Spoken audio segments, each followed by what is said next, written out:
I always love talking to Megyn Kelly, but I'm really fired up and borderline pissed off tonight.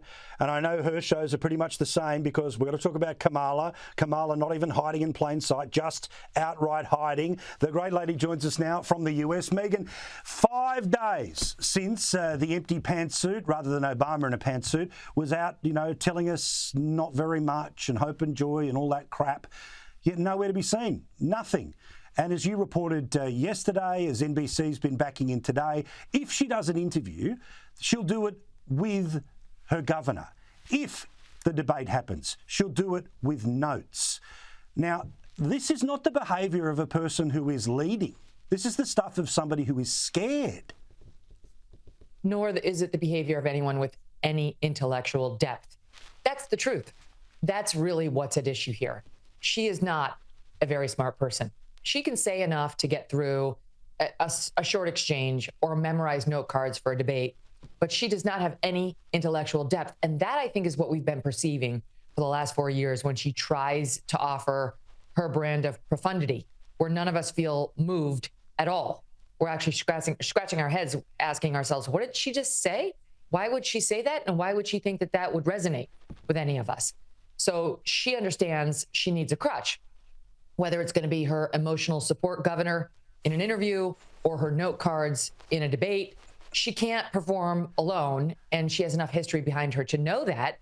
So the campaign, there's a ridiculous article in Politico today outlining just exactly how it should be. Who should we choose? It has to be someone who looks like they're tough, but actually is very friendly toward Kamala, like, somebody at NBC, where they, of course, are on her team, or not necessarily MSNBC. Or someone on CNN, like maybe one of the anchors who's compared Trump to Hitler, or maybe somebody at 60, the organization that used to be hard-hitting, but has been running cover for the Democrats for quite some time now. The examples are legion. So she's going to try to stage it such that it looks like she's sitting down with somebody who's a serious journalist, but they'll know all along that this person is on her side. And even that is too frightening for her, apparently, to do it alone, because the last messaging from her campaign, again, we haven't heard from her directly, is that she wants to do it in a joint fashion with Walz, which I've got to say, as a woman, it's just so embarrassing. Like, just go out there on your own. Be a big girl. Pull your pants up and go out there and do it like a woman. You don't need to hide behind the man or the white man. You're this strong black woman. Let's see that. Go out there and do intellectual battle with a journalist who don't tend to be gentle, mental giants. And let's see you be that strong woman. Don't hide behind the guy from Minnesota in the flannel. It's absurd. So if that's actually what she chooses to do, I'm going to be ashamed of her. I hope she finds the stones to go do it on her own. And look, whether this all works or not, who knows? I don't have a time machine. We'll all find out, first week in November. But just instinctively, I think people by the millions don't buy it anymore. They don't buy the spin. And they see what's happening in real time. They see that this person who is being presented in one fashion is really another. But on your show yesterday, I loved when you had the examples of the questions any and every person who gets the opportunity to ask her should ask. They should be basic contrast questions. You believe this, now you believe that. Why? Over and over and over again. If she can make it through that, then fine. But we both know she can't. It's very simple. And the point I was trying to make on my show was, not only should it be your campaign issued a statement saying that you no longer support a ban on fracking. Is that true? It should be what made you change your mind exactly, specifically.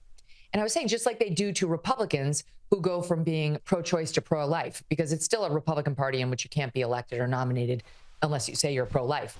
And a lot of journalists who, especially those who are, looking to cause damage to a Republican, or who are themselves Republicans, those 2 or 3% of reporters who are, might ask a question of such a man as follows.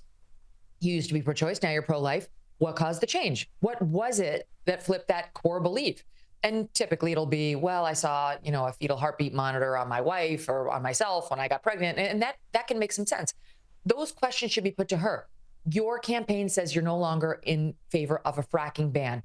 What specifically changed your mind? How and when? Your campaign says you no longer favor taking away everyone's private health insurance and putting them on the government plan, the Medicare plan. What specifically changed your mind? Your campaign says that you are no longer pro open border policies and not enforcing our immigration laws. You now want to crack down on the southern border. What specifically was it? And then the follow-up comes. Was it so, okay, you saw what happened with the illegal immigrants coming into the country in record droves. When? Over the last 4 years? Because under President Trump, we had 1/3, 1/10 in some years of what we're seeing under your administration.